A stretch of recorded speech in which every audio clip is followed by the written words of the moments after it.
Hi అండి, welcome to జ్యోతిస్ kitchen. ఈరోజు మన కర్రీ వచ్చేసి పచ్చి బఠానీ అండి. పచ్చి బఠానీతో టమాటా వేసి కర్రీ అనమాట. మన దగ్గర కూరగాయలు ఏమీ లేనప్పుడు ఇలా బఠానీ ఉంటే టమాటా వేసి కర్రీ చేసుకోవచ్చు. అది ఏ విధంగా చేయాలో ప్రాసెస్ చూద్దామండి. బఠానీ టమాటో కర్రీ ఏ విధంగా చేయాలో నేను స్టవ్ ఆన్ చేసి కడాయి పెట్టాను.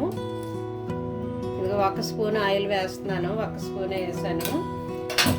దీనికోసం నేను తీసుకున్న ఇంగ్రీడియంట్స్ 2 పెద్ద సైజు ఉల్లిపాయలు తీసుకున్నానండి. ఇదిగో కట్ చేసిన మీడియం సైజుగాను. ఒక పెద్ద టమాటో ఒకటి తీసుకున్నాను. కరివేపాకు, కొత్తిమీర. ఇదిగో మన మెయిన్ ఇంగ్రీడియంట్ వచ్చి ఇది పచ్చి బఠానీ. ఈ చలికాలంలో పచ్చి బఠానీ ఎక్కువగా దొరుకుతాయి కదండి. అది తినడం చాలా మంచిది. మనకి ఫైబర్ ఎక్కువగా ఉంటుంది, ప్రోటీన్ కూడా ఉంటుంది. ఆయిల్ హీట్ అయ్యింది. ఆనియన్ వేసేస్తున్నాను. మనకి కూరగాయలు ఏమీ లేనప్పుడు చాలా సింపుల్గా చేసుకోవచ్చు. ఒకవేళ వంట చేయలేను, బద్ధకంగా ఉందనుకుంటే ఇది చాలా ఈజీగా అయిపోతుందండి. తొందరగా అయిపోతుంది ఈజీగా.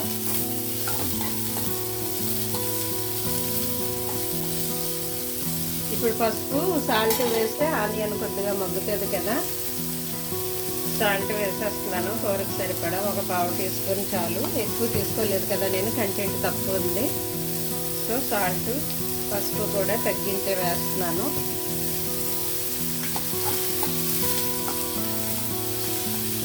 ఇది కొద్దిసేపు మూత పెడితేనండి ఉల్లిపాయలు తొందరగా మగ్గుతాయి కదా. మగ్గిన తర్వాత మిగిలిన యాడ్ చేద్దాం. చూద్దామండి ఉల్లిపాయలు మగ్గాయేమో. ఇదిగో మగ్గాయండి. టమాటా యాడ్ చేద్దాము.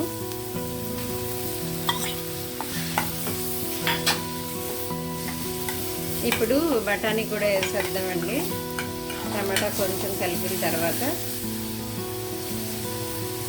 బఠానీ కూడా యాడ్ చేస్తాను. కడిగి పెట్టుకున్నాను శుభ్రంగాను. ప్రతిదీ 2-3 సార్లు వాష్ చేయాలండి. బజార్లో ఎక్కువగా మురుకు ఉంటుంది కదా. మరి ఇదిగోండి 1 స్పూను కారం వేస్తున్నాను. ఇవి ఎక్కువ లేవు కాబట్టి వాటికి సరిపడా చూసుకుని వేసుకోవాలి మనం.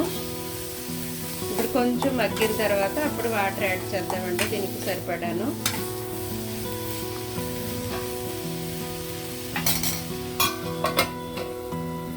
చూద్దామండి. ఇదిగో కొంచెం మగ్గాయి. నేను ఇప్పుడు ఇందులో కరివేపాకు, కొత్తిమీర యాడ్ చేస్తున్నాను.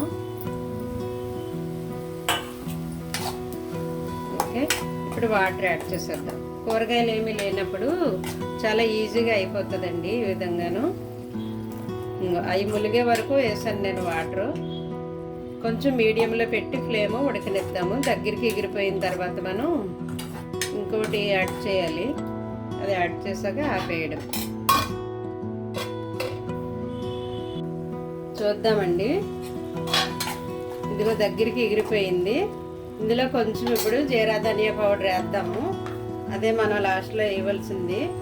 ఇదిగో 1/4 టీ స్పూన్ వేస్తున్నాను నేను. తర్వాత లాస్ట్లో ఫైనల్ టచ్ కొత్తిమీర.